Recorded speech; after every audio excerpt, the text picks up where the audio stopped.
Happy Thursday, Robins to Go, friends and guests. I'm April Bragg with the Robins Regional Chamber. Thank you guys so much for joining us for our program today.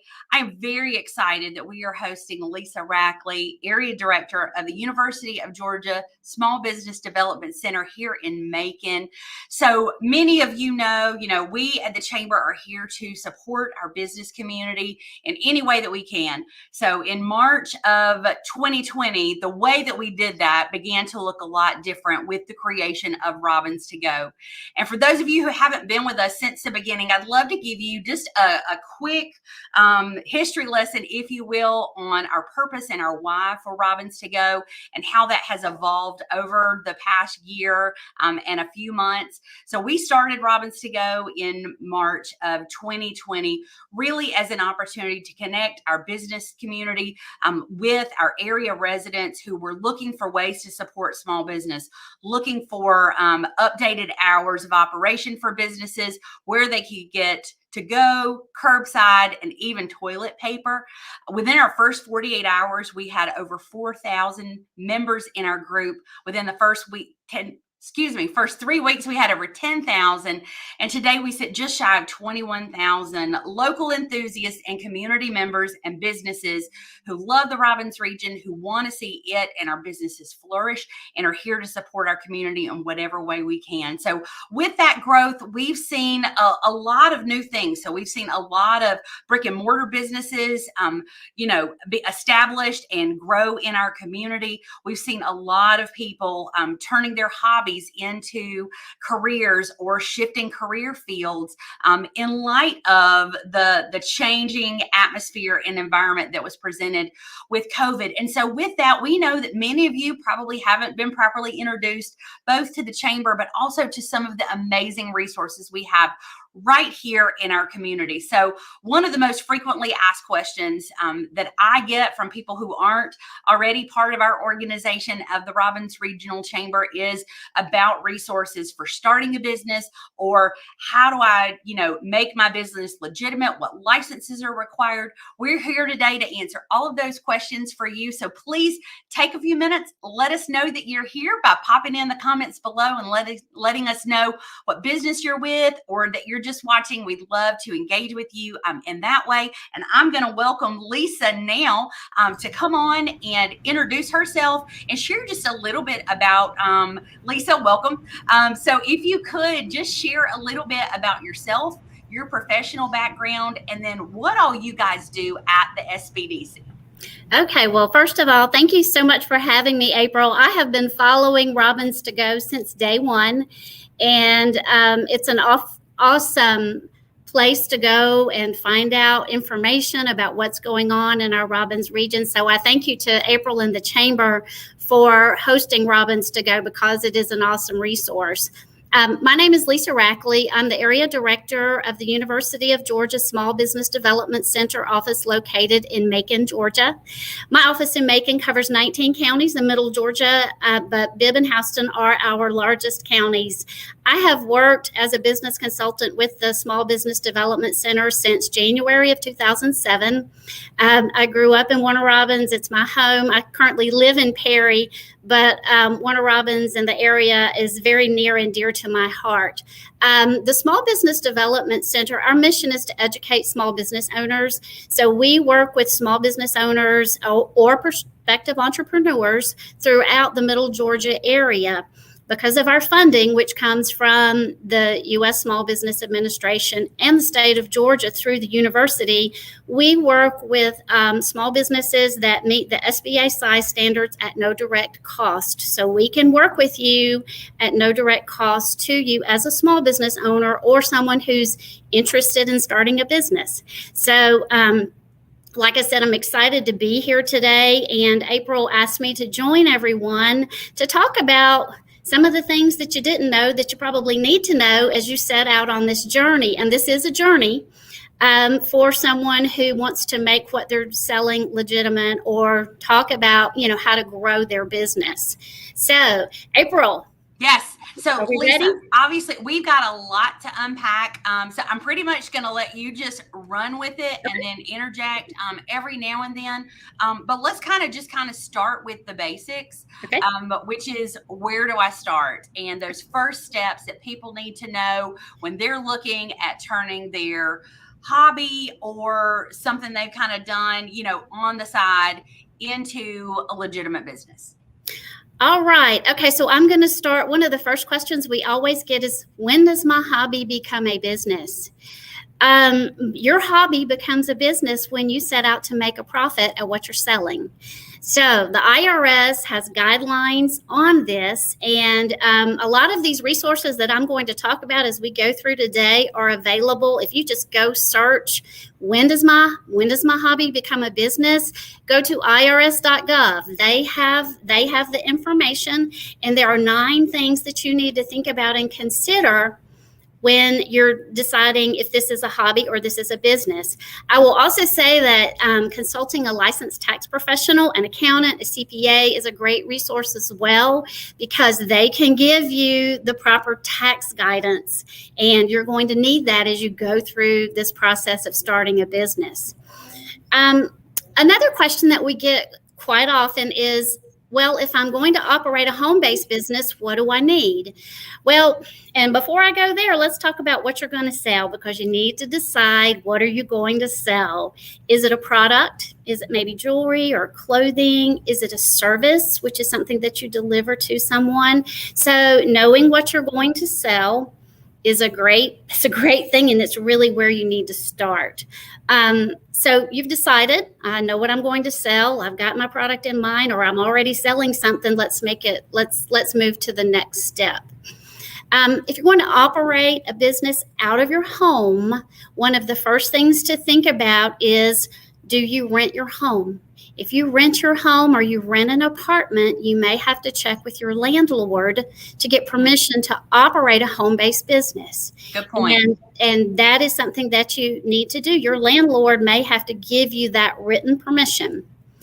If you are going to operate a home-based business out of your home that you own, or you're purchasing your home, if you're a part of a homeowners association, if your neighborhood has covenants, you probably need to check those covenants or check those homeowners associations guidelines to see if there are any restrictions on a home-based business. So those are your first steps when you're thinking about a home-based business. Do I rent or own? So do I need permission, or are there restrictions in my neighborhood? Now, okay, so we're going to go to the next step. We have several, communities. We have several cities. We've got the city of Warner Robins. We have the city of Perry. We have the city of Centerville, and all of those are city entities within Houston County. So when you're thinking about a business license, the first thing to think of is, well, where do I go? And the easiest way to think about it is, where do you pay taxes? If you pay taxes to the city of Centerville and you're going to operate in the city of Centerville, then you need to reach out to the city clerk's office about a home-based occupation license. Perfect. And we've got that contact information at the bottom, and I'll continue to update that, Lisa, as you go through the various municipalities here, because this is great information for folks. Okay, so the city of Centerville, I checked all this out yesterday. I went around to the different sites, and so the city of Centerville, actually at the city clerk's office, you can see the application for a home-based business or a commercial business. And if you're going to sell alcohol in a commercial location, that application is also there at the city of Centerville's website. So let's think about, okay, so where do I pay taxes? I pay taxes in the city of Centerville. If I am going to home base in Centerville, this is where I go. Or if I want a commercial location in Centerville, this is where I go, and this is where I start my journey with the city. The city of Perry, also, if you pay tax, I live in the city of Perry, I pay Perry taxes. So if I'm going to operate a home-based location out of my home in the city of Perry, then I am going to go to the city of Perry, to their website, and look at the business license office. And that is where the information is for a home-based business or for a commercial entity in the city of Perry. Same thing with the city of Warner Robins, including food trucks. If you want to operate a commercial business in the city of Warner Robins, you can go to the city's website and look for business licenses, and you will see this information there. For a home-based business in the city of Warner Robins, that's actually handled by the Community Development Department, and you can go to this, you can call this number, or you can go to their website and look at the requirements for a home-based business license in the city of Warner Robins. Okay, so if I'm not in a city, if I'm not in one of these city entities and I'm not paying city taxes, then if you are in Houston County, then you will go to the Houston County Planning and Zoning Department. And all steps for a business license in Houston County start at the Planning and Zoning office. Here is their phone number. Here is the link to their website. And so just know that in the county, whether you operate in a home-based environment or a commercial environment, you're going to start with planning and zoning in Houston County. Okay.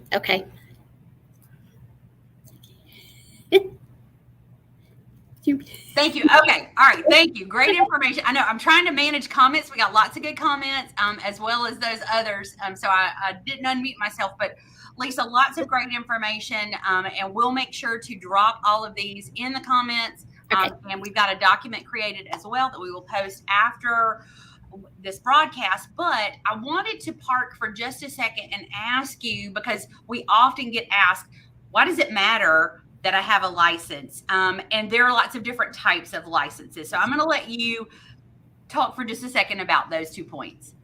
Okay, so when you are looking into your business license or looking into the business license, our communities, if you're going to do business within the communities, then you need a business license. And so that's one reason that's one reason that it's important to be licensed. The other, if you operate out in a commercial location, you'll post your business license so your customers can see it.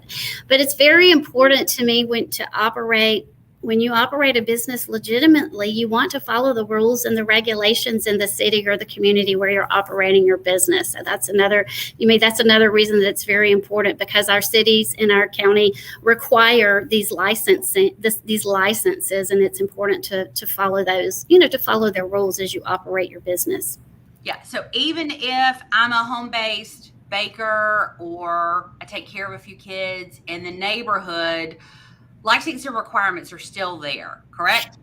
They are. If you look at the different cities and the requirements, if you're going to operate as a business and sell something, you are required to have the license. Charge a fee for some type of product or service, right? Some type of product or service. Yes, that's correct. So you are going to want the licensing, and it's if you're operating or you're doing something in your city or the county doesn't require a license, there is nothing wrong with calling the entity and saying, this is what I'm selling. Do I need a business license?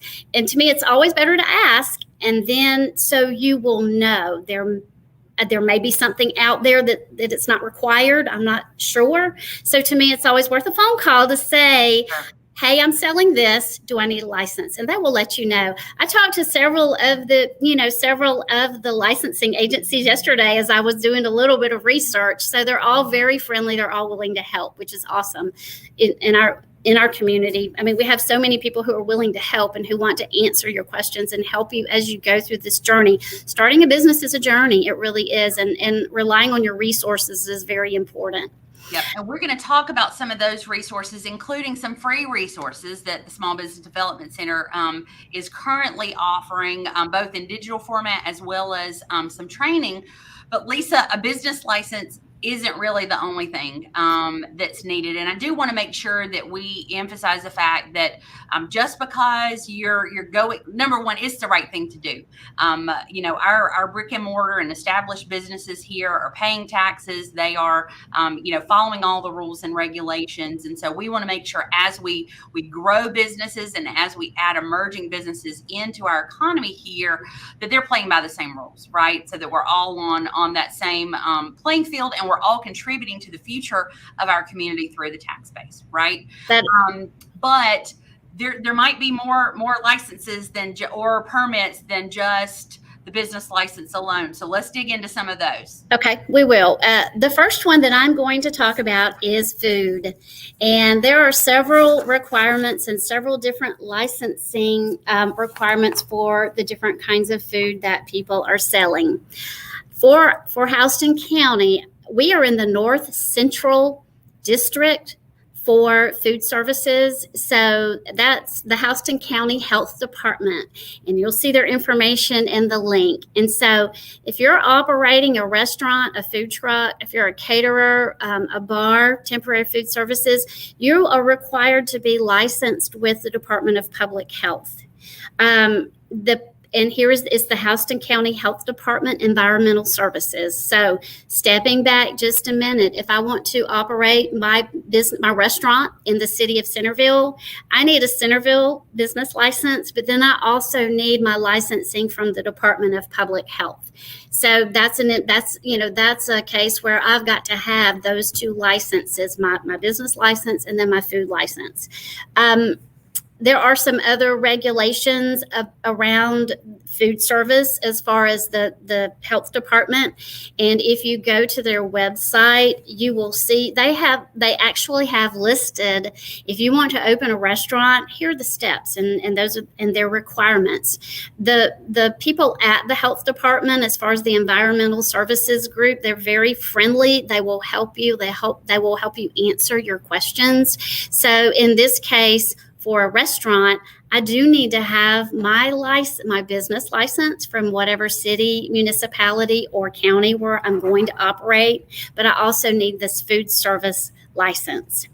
Some more information that you will find at the health department, the environmental services division, is the Serve Safe manager training, and you will find that training and information on that training there, and whether or not you need it for your restaurant. That information is at the health department website and as well. So that's one of the food licenses that you may need. Now, we're going to go ahead and go to the next. What if I'm at home? What if you're at home? Okay. Yes, what if I'm baking or you're baking at home? In the community, yes. Okay, so the Georgia Department of Agriculture has a few food service division. They have a food safety division, but one of the divisions under that food safety is the cottage food license. Right. So if you are selling food out of your home, there is a cottage food license. The cost is $100, and this is for you to be able to cook out of your domestic kitchen. And but you can't, it has to be non-potentially hazardous foods. There is a list at the cottage food page at the Georgia Department of Agriculture that defines what is non-potentially hazardous foods. A couple of other things about the cottage food license: you can only sell to a consumer. So with your cottage food license, you cannot sell wholesale, and you cannot sell your foods outside of the state of Georgia. So there are some restrictions on this cottage food license, but if you are baking cakes out of your home, perhaps, or cookies to sell directly to a consumer, the cottage food license may be the one that works for you. And that is from the Georgia Department of Agriculture Food Safety Division. Now, just in case you were wondering, the Georgia Department of Agriculture also has another division, And that actually licenses businesses such as bakeries, confectionaries, and that for foods that are typically consumed off premise.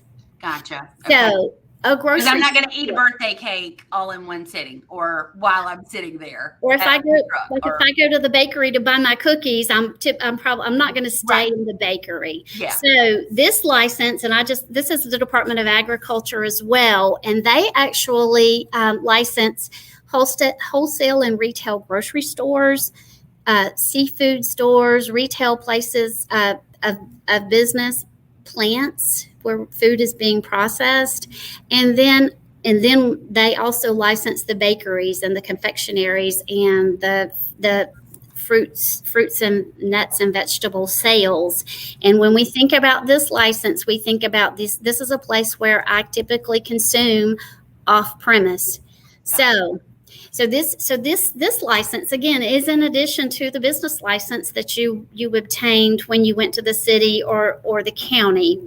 The Georgia Department of Agriculture, they do inspections as well, just like the health department. They're going to come in your location, and they will inspect at various times and different times of the year or throughout the year. Right. But so we've talked about several things. We've talked about the entity that registers, or the entity that licenses restaurants and bars and food trucks. We've talked about the entity that might be able to register your cottage food license, your home-based bakery. And then we've also talked about the Department of Agriculture, your food service for your foods typically consumed off premise. Gotcha. So I have a question, Lisa. So let's just say I'm using the example of an at-home baker, and I'm getting really hungry talking about it. And we've seen so many yummy cakes and desserts and things coming in through Robins to Go. But in a brick and mortar restaurant, when you walk in, you're going to see their business license as well as their sales tax receipt there on the wall. And that's part of the requirement for brick and mortar. What requirements, if any, are there for home-based businesses, and maybe what are our best practices around that before we move off of that? Okay, so if we're talking about sales tax, so the Georgia Department of Revenue, typically when you walk into a brick and mortar, you'll see a business license, you will see a license from the Georgia Department of Revenue. And so if you are selling items that where you are required to collect state sales tax, the Georgia Department of Revenue is the place where you get that license. How do I know if I'm required to collect sales tax? Okay, so we've got an FAQ right down on the bottom. Georgia Department of Revenue, DOR.georgia.gov, Sales and Use Tax FAQ. And that's your resource there to go and see. This is what I'm selling. Do I need to collect sales tax? So that's a great resource. The Georgia Department of Revenue does have an office in Macon. So if you're trying to get in touch with them, there is a local number. And so they're a great resource as well. Sometimes when you're calling Atlanta, you might stay on hold a little longer, but we do have a Department of Revenue office right here in Macon with a local number. The other thing about the Georgia Department of Revenue, and I have not mentioned this, if you are going to sell alcohol, beer and wine, you will be required to get a local license for alcohol sales. And when you're calling your city or you're calling your county, you will ask them, because there is that local license that's required for alcohol sales, but then you are also required to get a license from the Georgia Department of Revenue. And typically the way this happens is that you get your local license first, and then you go to the state for approval for the license from the Georgia Department of Revenue. And that's another one where our Georgia Department of Revenue, that we do sales tax, and you collect and you remit your sales tax to the Georgia Department of Revenue. And then they also handle the licensing for alcohol sales. All right, Lisa, I've got another question around that that may step on some toes. But again, we're sharing this information because we want to protect the businesses that are operating here and make sure that they know all of these things, because it really is a lot to know. But I will tell you, we have resources here. You can just pick up the phone and call the chamber, or message me directly, call the SBDC, and we're all happy to make you aware of all of the resources available, walk you through steps, point you in the right direction to get your questions answered. But as we're talking about alcohol, I know you mentioned if you're planning to sell alcohol, but let's just say I'm a nail salon or a spa, or a hair salon that serves a glass of wine or a mimosa, or I'm having a sale and doing some kind of big promotion and we're serving alcohol. Can you share what's required with that as well? What I'm going to say about that one is if wherever you are licensed wherever your business license comes from, I would check with them and ask. Yep. Each entity may have different requirements for that. And there are requirements. There are requirements. I'm about protecting, and I'm about asking. Let's ask before we do something like that, so that you can get the right information and you can know. And I'm also an advocate of protecting your business. And I think, having as much information as you can have to protect your business is very, very important. And so wherever your business license comes from, that's who I would check with on that. Absolutely. All right. What about, someone in my neighborhood stays home and keeps 2 or 3 kids at home? Do I need a license for that? I'm a teacher, or I'm a retired, educator or whatever. Do I still need a license to operate that at home? Okay, so again, this is where we think about, I'm going to go step all the way back to hobby or for profit. If it's something that you're doing in your home for a profit and you set out to make a profit, it's more than likely a business. So in my opinion, you would need to talk to your city or county, wherever it is, and find out their requirements for a business license. One of the other resources for daycares, and I've seen a lot of people looking for daycares on Facebook page. A lot. The Georgia Department of Early Care and Learning, DECAL, or you can look for right from the start. They have the licensing requirements for daycares in the state of Georgia. There is a licensure for a home-based daycare. Another tip for parents who are looking for licensed daycares, you can go to DECAL and just Google or just search for Bright from the Start, and you can look for licensed daycares at this website as well. So I think, when you're deciding what you need, it's what am I going to sell? Where am I going to sell it? And then what are the requirements for that city where I live or that county where I live? And that's the research I would do. Yep. Such great information, Lisa. And something that I know you and I have talked about numerous times, but we haven't addressed here today is insurance, especially if you're doing business at home. You mentioned, if you're a renter or homeowner, making sure that you're checking with your landlord or your HOA, but there also may be some additional insurance required to insure your property and the activities that you're doing there. Can you share a little bit about that? Absolutely, I can. What I tell small business owners or prospective small business owners, you need business insurance, and the best place to start is your current insurance agent or insurance carrier. I would reach out to them and say, I'm thinking about starting this business. What type of insurance do I need? Or do you provide business insurance? And if they don't, can they give you a referral to a company? We have referral resources as well. Business insurance is very important. If you are a home-based business, there is a policy called a business owner. It's called a BOP, a business owner's policy. You, as a home-based business, you may be eligible for a BOP, and so you can ask your insurance agent about that. The other thing that is important is that as far as an insurance agent, they're going to know what kind of coverages you need based on what Right. you're doing. Now, if you're looking at a commercial location, typically they will need an address and some square footage and some information like that. So you will need to provide them some information for that quote. But business insurance to me is important. And if you are leasing a commercial space, more than likely that lease that you sign is going to have a requirement for a general liability policy. Right. So you want to look at the lease and see what the requirements are, and you can use those when you're discussing rates with your insurance agent. That's perfect. Well, Lisa, I know we have dumped a ton of information in just 30 minutes here. I know you've got two great resources, one in the digital guide, and then also some free training that is available through the end of the year, thanks to some grant funds. So do you want to share with people how they can find out more information about those?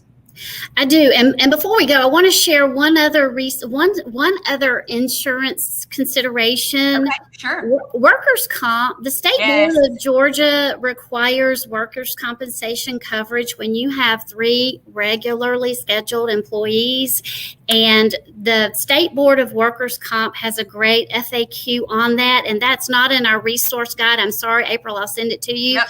We'll add it on there. Workers' compensation is, there is a Georgia law about workers' compensation and when you need it, and that's another form of insurance that is, to use to help protect your employees. But let me tell you about a couple of resources. So next steps, call the SBDC, call our office. 757-3609, area code 478. We have 3 business consultants in our office working with small business owners.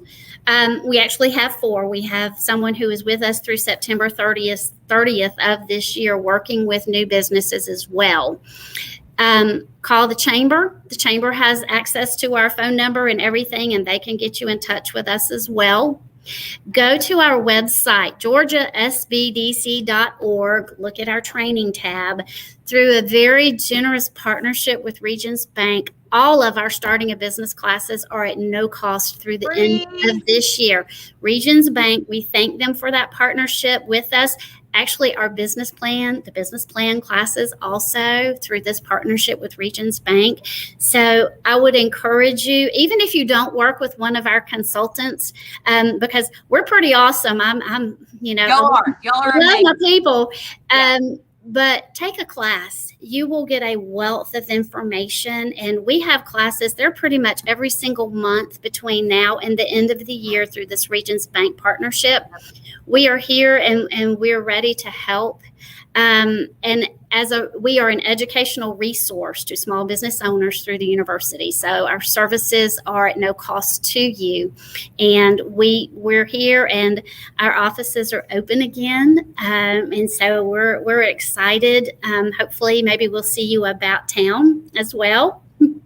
But just give us a call. We'll be glad to help and work with you. We're not going to write your business plan for you, but we have tools, and we'll help you with those resources as well, and make suggestions and recommendations. So we have a lot of information to help small business owners. Absolutely. Well, in addition to, 2 things. One, even if you're thinking about opening a business or starting a business now or sometime in the future, guys, this is incredible training, and it's free. Go ahead and sit through, the 2-hour, I think it's 2 hours, Lisa. 2 hours, it is. 2-hour session. You'll get great information. They also, if you go to their website, they've got a resource guide that you can download there that is chock full of great information, helpful tips, and, links to organizations that you're going to need to connect with and know about in order to get started. But then as businesses mature, Lisa, you guys have a host of very affordable programs available ongoing, really, for business owners. So if they're looking to expand or franchise or just, smart growth in general, you want to take a quick second to highlight some of those before we leave? Absolutely. In our office, my background is in HR, so I work with small business owners on HR concerns all the time. We have a marketing specialist in our office, and we have a consultant who rocks at LinkedIn, as well as Peter Williams. He has a background in mergers and acquisitions. But our classes are, we can help you with strategic planning. We can help you with marketing plans. We can help you with HR reviews to make sure HR practices are in place. Our programs, and I'm going to plug our upcoming women's conference, October 21st of 2021 is our second annual women's conference, and it's the Women of Business 2021 Blazing the Way. Please come join us for our virtual conference. We did it last year, and we have a lineup of amazing women who will speak throughout the day, including April, and she's actually going to be talking about Robins to Go. So yes, we're social media, y'all check it out. Yeah, we're going to have a fast-paced Instagram, Facebook engagement session. So that's part of the curriculum for that day. But other classes that we have, classes on QuickBooks, our continuing education classes, we do charge for those. But if you want to get started with starting a business, check it out. And also, you'll see on our when you go to our training tab, you'll see all of the other training resources that we have. But we have resources as far as marketing. We have resources and research databases through the university that small business owners can have access to. Demographics, industry research, industry standards. So we have that information too. And remember, it's at no direct cost to eligible small business owners. If you meet the small business size standards set by the SBA, we can work with you on a one-on-one basis. For-profit entities who meet the SBA size standards. One-on-one confidential consulting at no cost. That's amazing. And I know so many of our businesses in our membership and in our area that have taken full advantages of the resources that you guys offer. And y'all are a tremendous partner to the Chamber. And we want to thank you both for sharing today. But, for our longstanding partnership, you guys are always a phone call or email away. And I'm very excited about the Women's Conference coming up. Hopefully people will join in and join us. So that's going to wrap up our time with you, Lisa, unless you've got anything in closing you want to share with everybody. No, I'm just thank you, April, for having me today. I'm really excited, and I'm really excited. Today's July 1st, and we've got 6 more months in this year. And so I'm excited to be here and excited to be working with small business owners in our Middle Georgia area. Absolutely. Thanks, Lisa, so much for spending time with us today. And for those of you watching, thank you for being part of our growing community here on Robins to Go. And if you are an established business, please take the opportunity to take advantage of the continuing education classes and seminars that are offered through the SBDC. But if you're not a member of the Chamber, I challenge you to give us a call. Let us share with you some of the great resources that the Chamber provides in continuing to support our business community, taking care of business the best way we know how. We love you guys, and we're providing this as an opportunity to make sure that you're operating safely and legally so that we can continue to keep the Robins region strong together. We'll see you guys next time.